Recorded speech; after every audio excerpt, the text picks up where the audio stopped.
This is your dose of daily market wisdom with master trader Nick Santiago. Starting from humble beginnings, Nick has been beating the markets for over 2 decades. He shares with you his take on the profitable trades that will have you moving towards financial freedom in no time at all. To see an in-depth review of his track record and much more, go to inthemoneystocks.com. Welcome, and this is your daily dose of daily market wisdom with master trader Nick Santiago. I'm Kerry Lutz. It's September 22nd, 2020. This is show number 122. Well, Nick, all is not lost. Yesterday, it looked like it was going to be a total romp, and we'd probably wind up in 4-digit losses in the indices, but something funny happened, huh? Yeah, it really was funny. You had a NASDAQ rebound yesterday afternoon after that early morning sell-off. And again, these markets topped out on September 2nd. We've really been pulling back very sharply from those highs that were made in the beginning of September.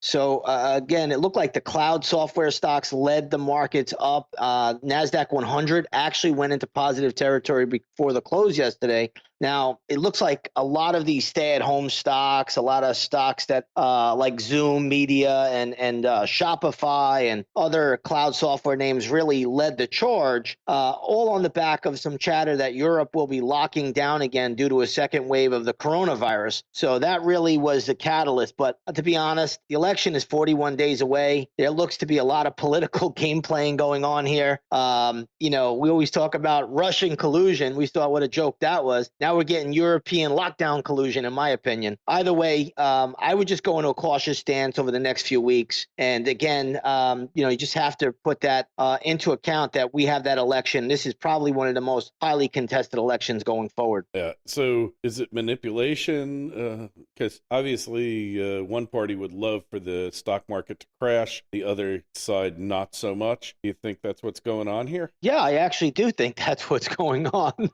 When you look at things, I mean, there's no reason why in the U.S., I mean, some of these states aren't open yet.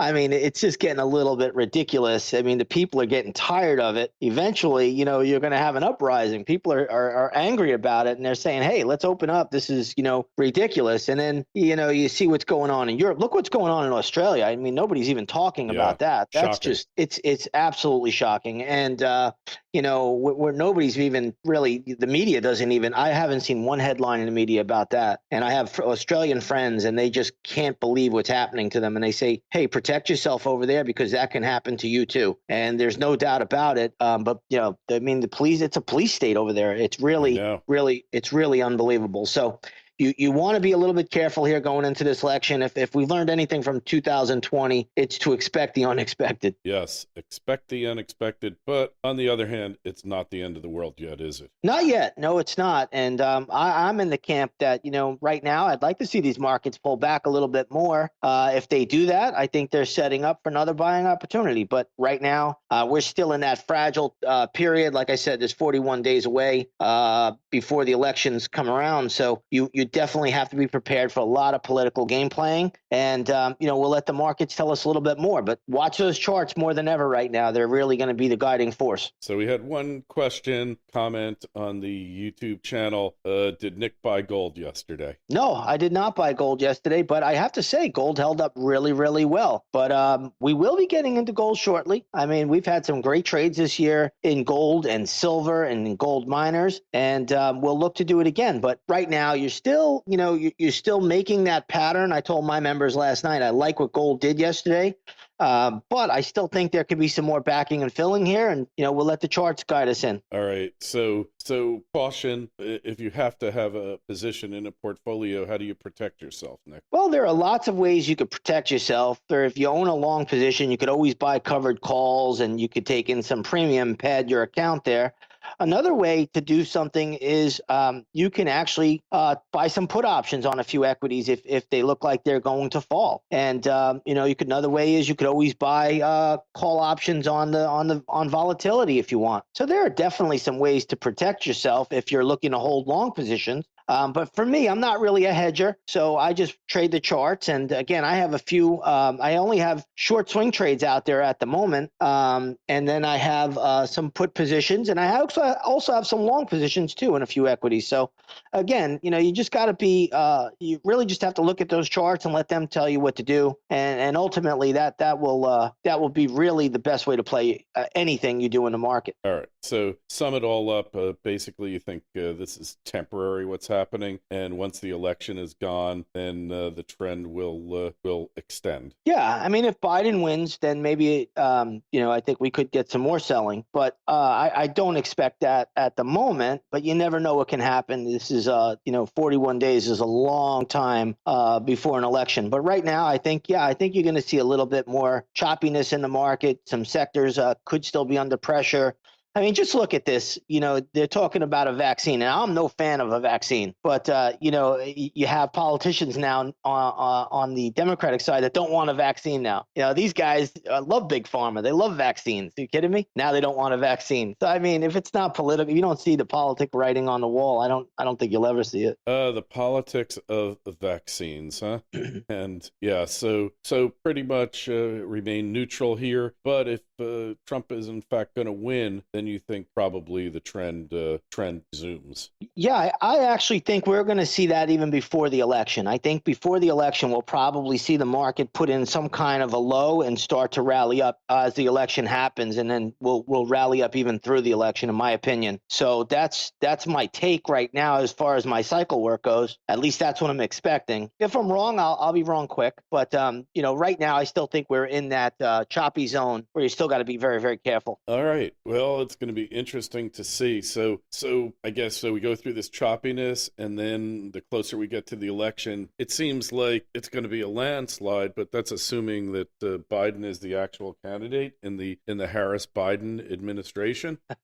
Well, that says it all right there. The Harris-Biden administration. So I did some cycle work on this, and believe it or not, I don't even see Joe Biden making it to the election. So I don't know what's going to happen or who's going to replace him, but that's going to be interesting to see in and of itself. So you never know what kind of little wild card is out there. So we'll have to wait and see going forward. Yeah, and not to get too political because we are a family show, but when you look at it, it's this guy is so far gone. There's not even a question about it now. I laugh when I see those people spinning on CNN or on MSNBC trying to say that he's more sane, more lucid than Trump. It's just madness. This guy is a total cutout. He's a figurehead. He's a fake. And I'm not saying this politically. However you feel about him politically, it's just the strategy of first, let's lock down all the states. Then let's have riots because everybody wants riots and social justice and all that. And then let's keep running with this guy who's a demonstrated loser. And even if he had a chance of winning, he wouldn't even know it at this point now because he's so far gone. So, of course, how's the market going to react to all this? Well, the market right now is taking it in stride, but the reality of it is when you listen to the polls and you listen to the media, all they keep saying is that, Joe Biden is winning. Joe Biden's ahead. I mean, I don't believe anything that comes out of the mainstream media anymore. I mean, it's unfortunate, but that's where we are at this stage of life. So, again, I speak to a lot of people, not only here, but from the blue states, and they're not voting for him. So I'm not sure where the media is getting these results, these poll numbers from. So we'll have to wait and see. But like you said, it's a family show. We have to, I guess, cap what we could say here. Yeah, I think that's correct. Yeah, we'll just leave it at that. It's just kind of stupefying to actually see what's being thrown at us here. And this is why you got to look at the charts and look at the cycles rather than the news right now because it's all distorted. I think we'll leave it at that, Nick. We talked enough. We're not talking politics, who we want to win or whatever. That's obvious. All we're talking about is the effect it's having on the market and the uncertainty and why seeing the market react the way that it is now. Anyways, go take a look at Nick's site, inthemoneystocks.com, trading records there, Twitter feeds at ITMS, at Nick Santiago 01, at Kerry Lutz. Write us. Let us know your thoughts. We'd love to hear from you. KL@KerryLutz.com. And Nick, we will pick up tomorrow. Sounds good, Kerry. And so concludes another episode of Daily Market Wisdom with Master Trader Nick Santiago. Be sure to go to his website, inthemoneystocks.com. Don't forget the Twitter feeds @ITMS and @NickSantiago01.